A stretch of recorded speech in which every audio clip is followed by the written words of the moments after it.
You are listening to In Conversation with Jennie and Mark. Well, hello. Welcome to another week of In Conversation with Jennie and Mark. I'm the Reverend Mark Adams, Vicar of St Margaret's Church, Barking. And I'm the Reverend Jennie Adams, Vicar of, where am I? Holy Trinity, Prince Consort Road, South Kensington. Where am I? I don't know. It's out there Where somewhere. am I? It's out there somewhere. It's only got the So, Royal Albert Hall next door. It's fine. It's easy to miss. well, absolutely. It's a very important place. So this week, there are two gospel readings appointed for this week, and we've realised that you're doing one and I'm doing the other. But there is only one Acts reading. So let's talk about. Yeah, I think it's And I'm going to quite preach good on to carry on looking through a story of Acts, isn't it? We did it last week. I preached on it last Sunday, so I think I was probably tempted to do that as well, because I think it's It's quite good to also, carry on the yes, it's story. the one time you can really follow the story of Acts, isn't it? Otherwise, you just Yeah, get bits and bobs. So yeah. yeah.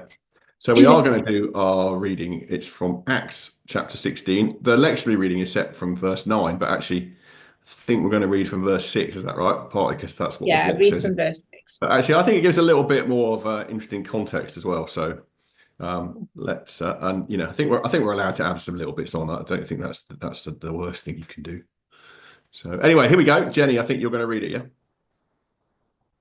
I wasn't, but I will. Oh, okay. Yeah, okay. Well, you carry on. From verse 6. They went through the region of Phrygia and Galatia, having been forbidden by the Holy Spirit to speak the word in Asia. When they had come opposite Mysia, they attempted to go into Bithynia, but the Spirit of Jesus did not allow them. So passing by Mysia, they went down to Troas. During the night, Paul had a vision. There stood a man of Macedonia pleading with him and saying, "Come over to Macedonia and help us." When he had seen the vision, we immediately tried to cross over to Macedonia, being convinced that God had called us to proclaim the good news to them. We set sail from Troas and took a straight course to Samothrace, the following day to Neapolis, and from there to Philippi, which is a leading city of the district of Macedonia and a Roman colony. We remained in this city for some days. On the Sabbath day, we went outside the gate by the river, where we supposed there was a place of prayer, and we sat down and spoke to the women who had gathered there. A certain woman named Lydia, a worshipper of God, was listening to us. She was from the city of Thyatira and a dealer in purple cloth. The Lord opened her heart to listen eagerly to what was said by Paul. When she and her household were baptized, she urged us, saying, "If you have judged me to be faithful to the Lord, come and stay at my home." And she prevailed upon us.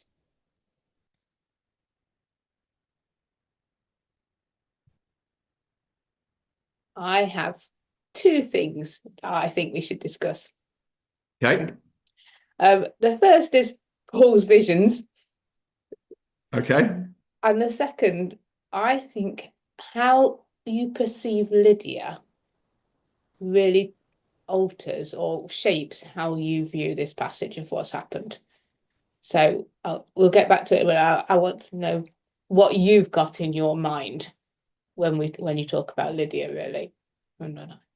Okay. Okay. That's interesting. I'm not sure that I've got anything in my mind at this particular moment, but All we'll see right. if anything comes into my mind later on.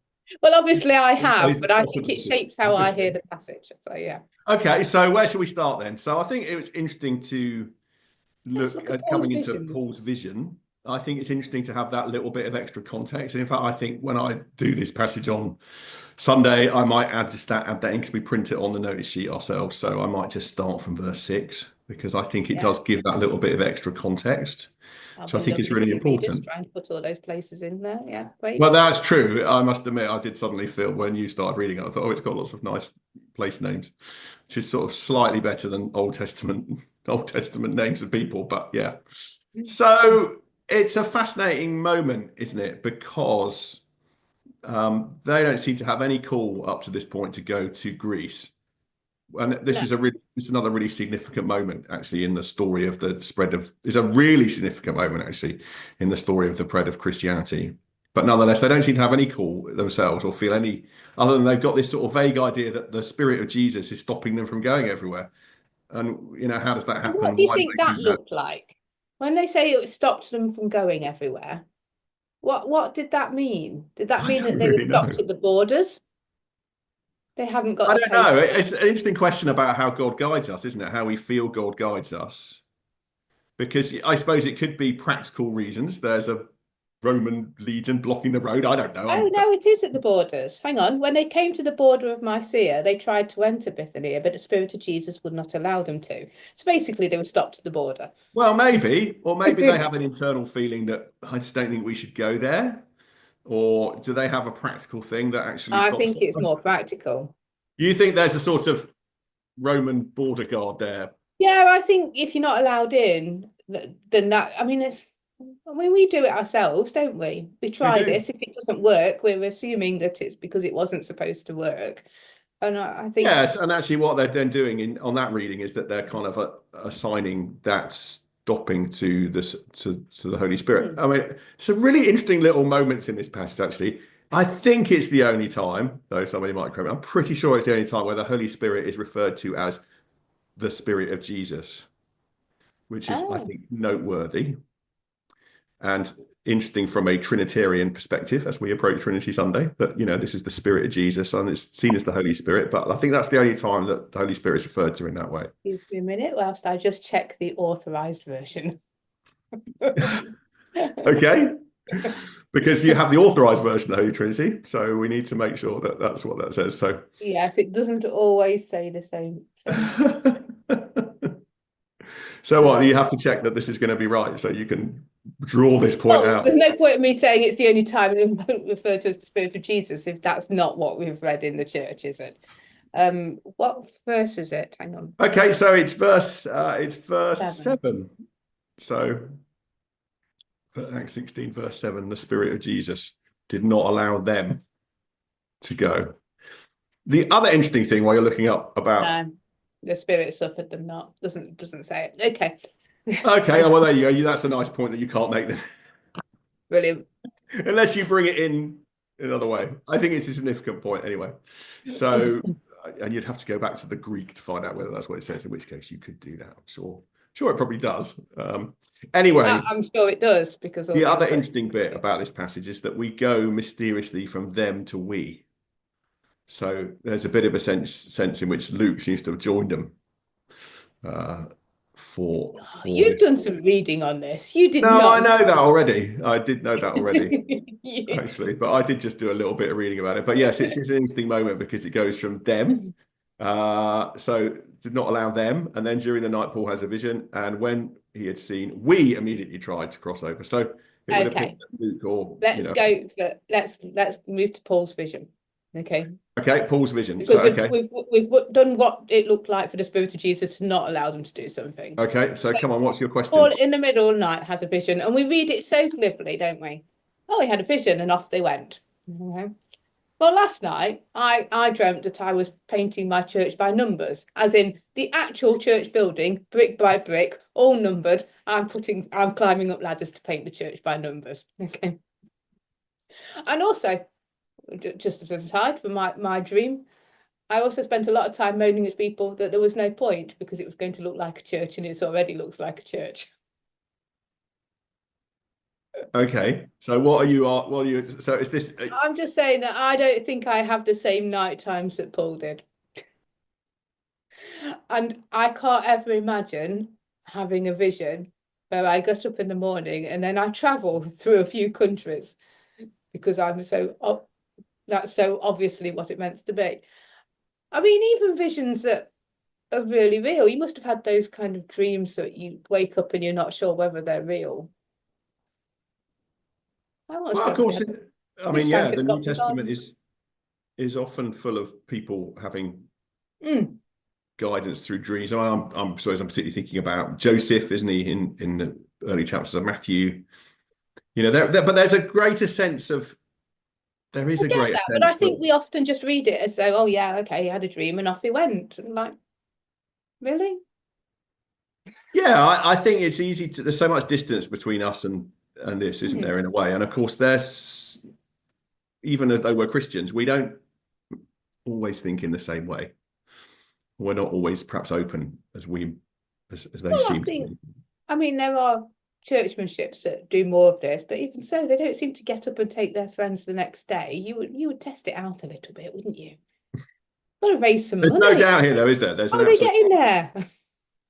And of course, this is a fascinating thing because this is a major move, a major expanding of the horizons, isn't it? Because as I suppose I was reflecting this in my sermon last week with Peter going to Cornelius and the vision, and I know we spoke about that on the podcast last week, but I developed it a little bit more when I was preaching on Sunday, I think, about this. This is a major barrier that's crossed in terms of taking the gospel from the being a purely Jewish movement to include the Gentiles. And in one sense, this is a logical next step of that, isn't it? Because this is coming out of Asia, even as we understand it today. This is Turkey he's in here, as we would understand it. And they cross over from Asia into Europe. So this is a big step that is taken here as a result of this vision. And maybe that's why it's important for Paul and his followers and for Luke recording it, really, that this is something that God has led them to do. It's not something it's very clear this is not something they thought of their own back. They didn't think, oh, let's go to Greece. In fact, there's no sense at all that they're thinking of going to Greece before this vision comes. Apart from they could have thought that. They could have done, but they don't. No, I mean, but it could be, couldn't it? So if we're saying that basically they've been stopped at the border and therefore that is the Spirit of Jesus stopping them going in. I mean, you could also just wake up next morning and go, let's go try Greece. They could have done, but there's no sense, at least in my reading of the passage, that is what they do. They only do it as a response to this vision. They interpret it as a clear call from God to go to Greece, don't they? Okay, so they get there and then they wander around a bit. I think just before we wander around a bit, we perhaps come to that. I think, it is an interesting thing to think about in terms of really being patient, isn't it? And waiting. They have to go through that sort of uncomfortable phase of not really knowing quite what they're doing, wandering aimlessly around. I mean, there's some kind of message in there for us, isn't there? No. Okay. Well, I think there is. So you can come and have that thought develop at St. Margaret's, or you can go to Holy Trinity and you can. No, it's not part of it. Okay, so that's. Well, that's burst my balloon, isn't it? Right, over to you then, Jenny. It's probably true. They did seem to spend a lot of time not knowing what they were doing. Okay, they get there. They travel to Philippi, a Roman colony, leading city. They stay there for several days. Not really doing very much. So when they get there, I think that's the bit I like. Don't seem to really know what to do they? No, are they waiting for the Sabbath? So that it says on the Sabbath, and this was a little bit of the reading that I was doing. That obviously, and we know, don't we, from other places that Paul usually Are goes. they waiting because then they know there'll be somewhere to go to talk? Yeah, to people? maybe they're just sussing the place out. They know that there's Paul's usual method is to go to the synagogue. Maybe there isn't a synagogue, so this is where the people, as far as they know, gather down by the river, because perhaps there isn't a synagogue there. That's what I was. This is not a Mark thought. This is a read in a book thought. But they go down to the river because that's where the people are gathering. So maybe they're waiting for the Sabbath. Okay, so down by the river, the women. Yes. Well, Does it now become acceptable to talk to women down by a river? Yeah, I mean, it's interesting, isn't it? That is there no men there, or is it just what exactly is going on? So Lydia is an interesting character, isn't she? So you've got some. I don't know. They certainly are open to talking to people, aren't they? Yeah. So what's your question about that? I do What's have a your question picture about in my Lydia? mind of what Lydia is like. So the little bit I know about dealing in purple cloth is how you make it. I've researched this before, and basically you crush up crustaceans and mix it with urine and dye Nice. it. So it's a really, well, exactly. It's not a great trade, apart from purple cloth was worth a lot. So you had to do like the really rough and ready work that nobody really wanted to do. But then you could make decent money from it. And I, in my mind, have a picture of Lydia, and I don't know how to describe it. And I've got her exactly like somebody I've met before, actually, at baptism prep up in Stockton-on-Tees. And I would say, I'm going to describe this woman, and then I'm going to contradict myself a little bit. It's okay. Okay, carry on. Yeah, all right. So in Stockton, there was quite a high level of unemployment and drugs and all the other things that you would expect with it. When I came across this lady, and I'm going to name her because I'm going to be nice about her. She was called Jodie. She sounded, and all her friends were of that group of people that were, yeah, who were sitting in the pub all day, really, with their children, that sort of. Okay. But Jodie wasn't like them. When I kind of, she was loud.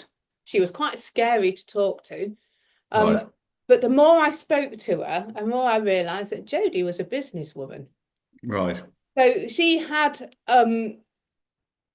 definitely gone off the rails in earlier life. She had met her partner and fallen in love, and turned her life around. And one of the reasons is she just kept starting businesses, making money. And when they looked as though like that was the next flavour of the, that flavour had gone, she'd start another one.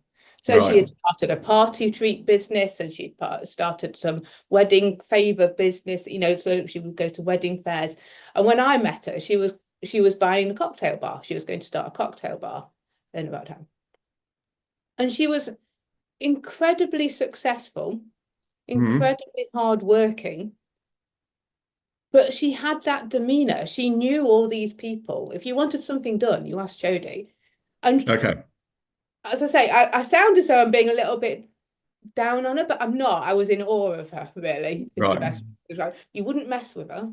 Right. No trouble in her bar. So this is how you see Lydia, is it? Yeah, I think that kind of loud, brash, but actually really clever and really hardworking. And I guess almost the queen of the women. Yeah. If you've converted Lydia, you've converted them all. I think, there's that idea, isn't there, for people of peace, that you go and you look at people and you go to places and you find someone who's a person of peace. And Lydia, for me, comes across, and maybe that relates to the person you're talking about as well, really comes across as a sort of person of peace. This someone who's really open to what God is doing. And obviously it says, doesn't it, the Lord opened our heart to listen eagerly to what Paul was saying. So I think, and you obviously know a little more about the whole purple cloth thing than I do. My understanding of it's there. You've got to be pretty wealthy to deal in purple cloth. And there's a reason why purple is a kind of, we think of, bishops and royalty, and, they wear purple because we don't really see it now today, do we, in our sort of mass-produced dyes and stuff. But actually it was a really expensive colour. So therefore there is a sense in which, she is a successful businesswoman, and and she has to be fairly wealthy to be in that kind of trade. That's always been my understanding of Lydia. Well, I think she's fairly wealthy because she's in that kind of trade. Yeah. I Okay, think, fair enough. I don't think. You've got to be able to buy the first crustaceans to brush up. But I think she's wealthy because she's in that kind of trade. And I think, what does it say to you as a woman that they've got this sort of influential woman that Paul is dealing with? I've always wanted to be like the picture I've got in my mind, that person that can kind of rally everyone around, and it would be great, wouldn't it? But I'm not. But it does also, I suppose it's not as a woman, it's more as in society. Those people we perhaps least expect or shy away from because they're quite brash and scary. Actually, can be one of the greatest advocates. And I think I particularly see it as like, if you consider me a believer, come to my house, because that's very much as I would be. Come on round. So there's obviously a sense in which she's got a big house that she can put all these travel. Come on round, love, I'll feed you. Yeah. So we like the picture of Lydia then. She's an interesting character, isn't she? She's kind of sort of person that's worth reflecting on, person of peace, person who's open to the gospel, person who opens her home. but influential. And I think that's an interesting point about the influence of women in the early Christianity, isn't it? In this very, very early time of the church developing, women clearly play a massively important role in all that's going on. Paul doesn't seem to be phased or bothered by that at all, does he? Well, he went out to speak to the women. Yeah, that's right. Yeah. Yeah, I think that's quite an interesting point. He went out to speak to the women. He wasn't speaking to the men, really. So I suppose there's as a sort of bringing this together, there is an interesting theme that links both these things together, because there's about crossing. Is there a theme here then about sort of crossing barriers? We thought about that last week with the Jew-Gentile thing with Peter and Cornelius, and now we've got Paul going with his companions across from Asia to Europe. And actually, who are the people that he finds there straight away? He finds this group of women, and in a way, we know. I think it's a continuation of pushing on. If you think keep pushing on, because there's a lot of barriers or whatever, just keep going. If you hit a barrier, find some other way. And the people who hear the word are not always the ones you expect. No. So actually, quite an interesting passage to reflect on, then, isn't it, in our day, and how we can apply that into our own lives. Keep going. Sometimes it feels like you don't know where you're going and you're wandering aimlessly around in Turkey, but actually God is still working purposes through that, and then be open to who you see and what's going on. I think that's a really fascinating sort of message to take from this. So there's some thoughts for us for Sunday then. Thank you. That's really helpful. It's a wrap. We hope that you've enjoyed listening to us. Do spread the word, share the link with other people. We are and we'll be back next week as well. And we'll be back again next week for who knows what. We shall wait as we wander aimlessly for a few more days. That's not true, obviously, but there you go. Anyway, take care, everybody. Thanks for listening. Thank you. See you next week. Thank you for listening to In Conversation with Jennie and Mark. Please subscribe for more episodes on all the usual podcast platforms.